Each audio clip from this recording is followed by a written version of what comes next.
বন্ধুরা, আজকে আমার রেসিপি ফ্রেশ ম্যাঙ্গো জুস বা পাকা আমের জুস বা শরবত। এখন সামার সিজনে আম উঠেছে, বিভিন্ন আমের রেসিপি আমরা ট্রাই করছি, সেজন্য এটা আপনাদের সামনে প্রেজেন্ট করছি।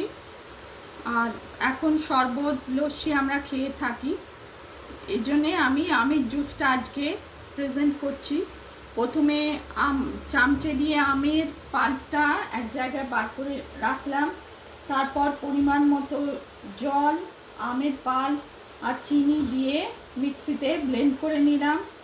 আর তৈরি হলো আমের জুস বা পাকা আমের শরবত। ওপরে বরফ দিয়ে আর পাকা আম কুচি একটু দিয়েছি, পরিবেশন করলাম।